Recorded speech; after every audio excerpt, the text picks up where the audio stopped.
What is really good, you beautiful people out there in YouTube land? You already know who I be DP, aka Digital Pokemon, aka the Rider Starter, Digimon, Underground, and the Masquerading Digitector. There's no aka there, cause that's who I am.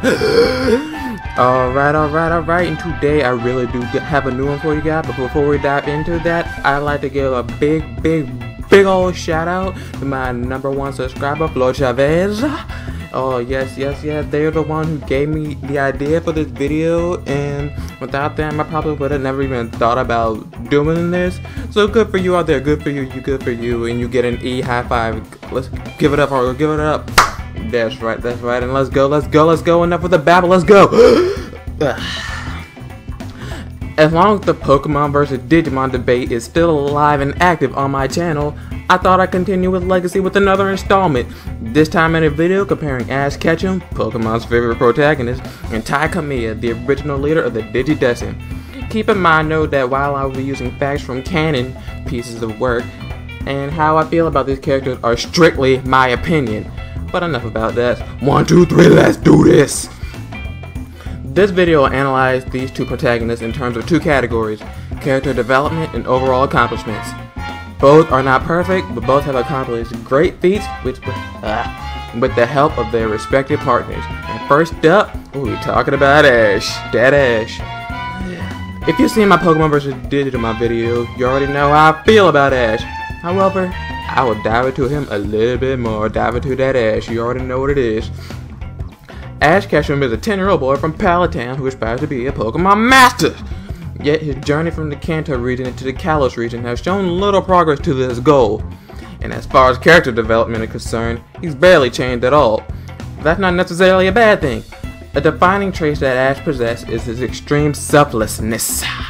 He's not thinking about himself all the time, and he goes to great lengths to prove himself to Pokemans. This quality is seen in almost every situation when he encounters a new Pokemans. Ash goes to great lengths to gain the trust of all the Pokemon he meets, doing his best to try and understand them. I mentioned in my Pokemon vs. Digimon video that Ash has a heart of gold. He was determined to get a Charizard, hands down his strongest Pokemon, to listen to him. While Charizard was completely frozen by a Poliwrath's Ice Beam, if y'all haven't seen that episode, go check it out. Ash sacrificed his own well-being and health to save his friends. Through this selfless act, Charizard finally opened his heart to his trainer, a milestone that Ash had accomplished through pure dedication, thus proving that Ash had the heart of a great trainer. It's just his skills that need a little booster, needs a little work, you know what I'm saying? But now, it's time to discuss his overall accomplishments as a trainer. As of date, Ash has in his possession 42 Pokemon. Not a very compelling number, as his rival Gyarados has caught 45 Pokemon by the time it took him to catch his 7th, which was a Krabby. I'm aware that Ash wants to focus on the individual traits of Pokemon, and it's just gonna considerably slow down the time it will take to become a Pokemon master. Ash did go on to earn every badge in his respective region, save Kalos, because that's currently going on. It'd be hard to get all them badges, you know what I'm saying? If you didn't catch it, I put earn in quotation simply for one reason. In the Kanto region, 5 of his 8 badges were given to him due to some technicality. You don't believe me? Look it up! The only badges he legitimately earned in this region were from Lieutenant Surge, Koga, and Blaine. But that's enough on that. Y'all, I know all of you are gonna rage over this, but hey, it's the truth. Of all the Pokemon League competitions, we all know that Ash won none of them. I shouldn't bash on him for that too much, but it's something I know we all want to see. Who's to say that the show has to end if he actually won for a change? There are several shows where the protagonists rise to the top and go on to be even stronger. You got Dragon Ball Z, you got Yu-Gi-Oh, you got Beyblade. It's just an idea. Yeah, Ash won the Orange League and beat the Battle Frontier, but we all know that's not enough. All of us at some point became champions. Now it's Ash's turn. Next up, we got Ty. And for those who don't know, Ty is the leader of the Digidestin children in Season 1. Because Digimon has a more focused timeline than Pokemon, characters such as Ty have more room to mature. In the beginning, he was a rather hot-headed person. This trait would cause him to act without thinking of the immediate consequences. After obtaining his crest of courage, Ty basically felt invincible. and began to pressure Agumon into digivolving to the ultimate level. Long story short, after some foolishness, Agumon, who had previously digivolved into Greymon, eventually dark digivolved into Skull Greymon. Tai saw what the consequences of his actions manifested into. You got destruction.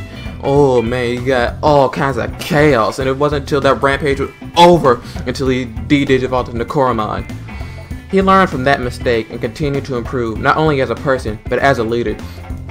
During the course of Season 2, with Davis leading the younger group, Tai continues to lead the senior team. However, he isn't the same rash boy he was 3 years prior. He's more relaxed, level-headed, and actually takes the time to think about the courses of his actions. Since Digimon doesn't focus on one character, Tai's accomplishments are as numerous as Ash's, but that doesn't make them any less significant. Tai, with the help of his friends, defeated numerous threats to both digital world and human world. And if you haven't seen my Did You Know episode 3 about the digital world, go check that out. You'll see that the digital world and the human world are intertwined. I'm talking way too fast, but that doesn't matter. These threats include Devimon, the human world invasion of Myotismon, Edismon, the Dark Masters, and Apocalypmon. And I know what you might be thinking. I've saved the world countless times and befriended legendary Pokemons. Well, this is my response. Shut your Poke fanboy word hole. While it is true that Ash has been involved with the salvation of the world from certain doom countless times, many of these threats are considered non-canon, thus essentially non-existent. That whole incident with Mewtwo, that didn't happen. Ash Ketchum and Kamiya. One a Pokemon trainer, one a Digidestined.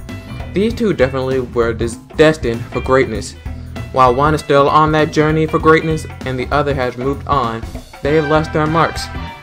Well, I hope you all enjoyed this installment of Pokemon vs. Digimon. Like I said before, I really wasn't planning on doing this, but this debate is on and kicking. Kicking like some hot sauce on that chicken. Anyway, if you have any more ideas regarding this subject, please don't hesitate to let me know. Don't forget to go ham on that like button and subscribe for some more Pokemon and Digimon goodness.